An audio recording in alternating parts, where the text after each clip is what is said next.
Na mtazamaji, karibu tena basi kwenye kipindi chetu cha Chatroom, kipindi basi ambacho hujia kwako moja kwa moja basi kwenye runinga yako basi ya Kima TV, kipindi ambacho basi hukuelimisha wewe mtazamaji wetu, hukuelimisha, kuburudisha na hata pia kuweza kujuza mambo yanayojiri basi humu nchini, hususan mambo ya utumizi basi mihadarati na malikia basi runinga ESTHER KIMANTHI. Kwa hivyo basi usimonje hicho kitufe.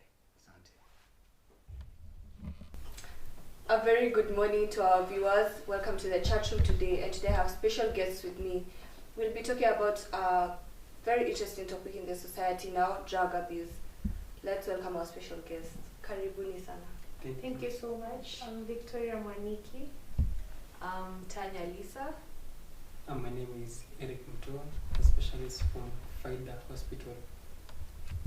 As you've heard, today we'll be talking about drugs in the society.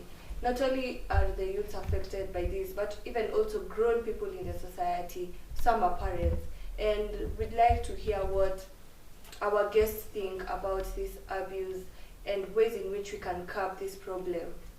So, Victoria, tell us, what do you think about drug abuse and how it's affecting the society today? Okay, I think people, especially the youth, tend to abuse drugs, and people think drugs are the solution to everything.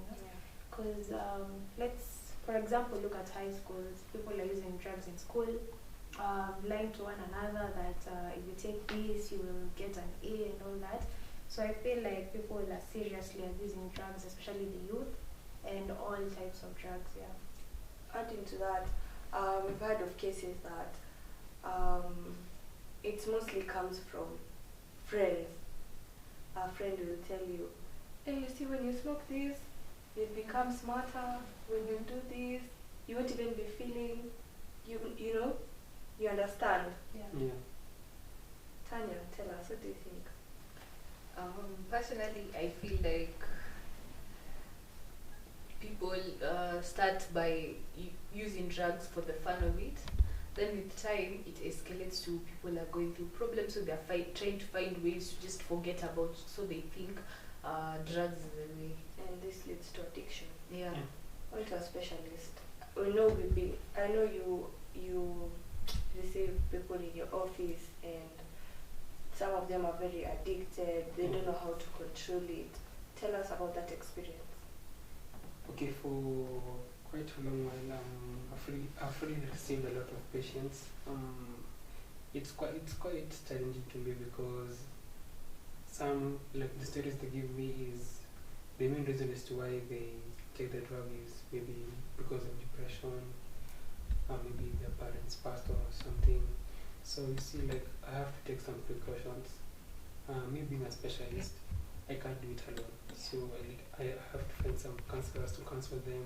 Then at the end of the day, they should come back to me and we finalize everything.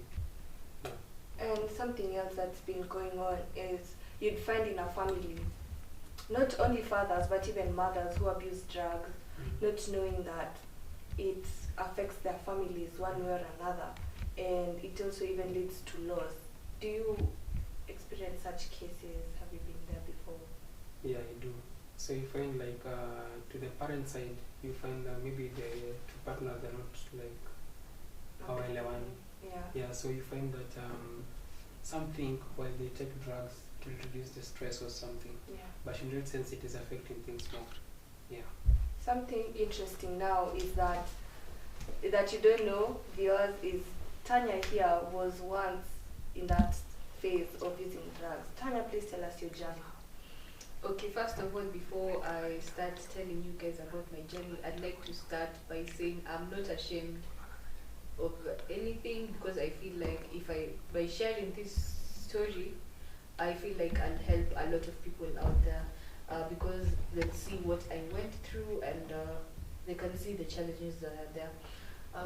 So throughout my life, I had really strict parents. Like, I can't say I really had that opportunity to experience. So when I got back to school in high school, my classmates are telling me, oh, during the holiday, they're saying how they left at night to go party, nini. So in my mind, I was like, when will I ever get this opportunity to do so? So I just kept wanting to do that for a while, so I just waited it out. I was like, maybe when I join university, I'll get that opportunity. So fast forward, I'm now in university. So I moved out because my university was far from where I was staying. So you can imagine all that freedom I had, like I got from no freedom at all. So I was like, hey, this is my time. So I went to school, I got some friends, and they were really into partying. So like, they introduced me slowly. At first, I wasn't so comfortable with the whole scenery because I felt like it was too much at first because I wasn't used to it. But with time, I got used to it. We used to go out every weekend. We go party from Friday, Sunday, Monday. We are back in school. So it was like that. That trend continued for a long while. And for that time, it was just for the fun of it. It wasn't too much, but I can't say it was too little also. So like fast forward into the semester, it was just my first semester. Exams, I failed terribly because I wasn't really serious. Yeah, with my work, I couldn't control what I was doing, nini. So I feel like that got me so stressed, and I kind of got depressed. So I was trying to find ways to get rid of that feeling, just even for a moment, to get out of this reality. So I started, I associated with some people and I realized they used to go out like almost every day, Monday to Sunday. So I was like, if they're doing it, why not? So we went partying Monday to Sunday, Monday to Sunday, Monday to Sunday. And at that time, I didn't really see as if it was such a big issue, and my studies became a minor factor in my life because I was like, it doesn't really matter because forgetting everyone is different because you don't know what goes on in other people's lives. So one day, sadly, I think I overdid the drinking and use of drugs because when I woke up, I found myself in hospital, and I was in a bad state because when I woke up, I just woke up and saw my parents. I was so shocked. I imagine the shock. I was so shocked because like, what have I gotten myself into?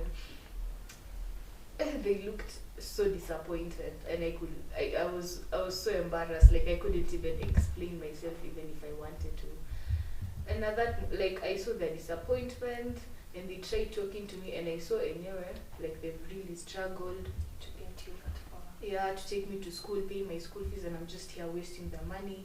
I'm not attending classes. I'm just, and I feel like during that time, my life really went downhill.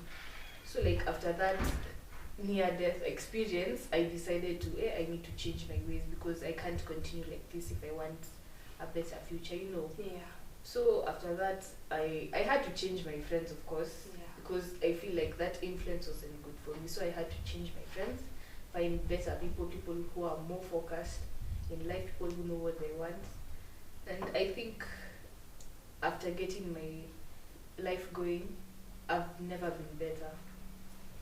So from the East, we can hear that some of the causes of drug use is peer pressure, mostly peer pressure, and it can lead to things such as depression, anxiety, and even death to some point, to some extent. So what are the ways you think we can curb this in the society? We can start with our specialist. Yeah, just from the story I've heard from my friend Tanya is I like to encourage our parents, as in don't enclose your children so much at home. Let them be exposed to these things. Like if you hear like a youth conference where the youths are being taught through various ways of avoiding various things, just give them that opportunity, because from there they'll be able to know what is wrong and what is right. Like hawatapani let me test, because they know the consequences. Yeah. Tanya, what do you think are the ways you can curb this? Yeah, as you said, I feel like that's the way I know they were trying to protect me, but I feel by them overprotecting me made me want to do these things even more, because I was like, why shouldn't I do it? Why are other people doing it? Why not me? Like what's so different? So I'm not telling parents to let their kids go try drugs, but I feel like there are better ways of approaching this issue. Yeah. You can just let them know their boundaries. Yeah. Let them know what is right, what's right from wrong. You know. Yeah. That's the advice I can give people. Victoria? To add on to everything they said, I feel like people should try channel their energy to positive things. If you have a talent, try concentrate more on your talent, have fun with it as much as you can, so that you don't have the free time to go and do those drugs and go party and all that. Yeah.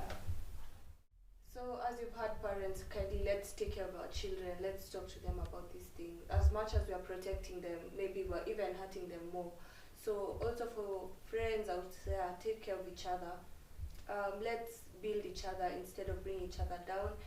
And for our viewers, you can share your thoughts and your comments on our social media platforms, Twitter, Instagram, at the Chatroom. Have a good morning and a good day ahead. Thank you guys for joining us. Bye.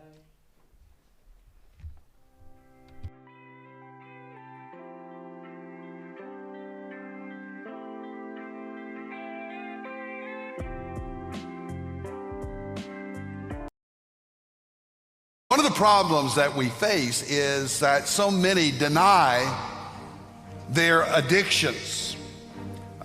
It's part of the lies that Satan tells us and the lies that we tell ourselves. Lies like, well, I don't really have a problem. Or it's not that bad. It's not that big a deal. Or I can't stop what I'm doing. Or I can quit anytime. Or it's not hurting anybody else. Or I can't help it. It's just the way I am. Or God made me this way. And therefore, I need this. Or another one, I deserve this. I'm entitled to this. And you keep hearing the same lies because Satan keeps repeating the same lies. His method of operation is the same as it was way back at the beginning. So people often stay addicted to their sin or their pain or their struggle or their stress or their depression or their anger or their anxiety or their physical, mental addiction, emotional strangulation. They stay addicted because they're no longer in control. You see, addiction is anything you can't control. That's what an addiction is. An addiction is a chain that you cannot break. Now, all sin is addictive.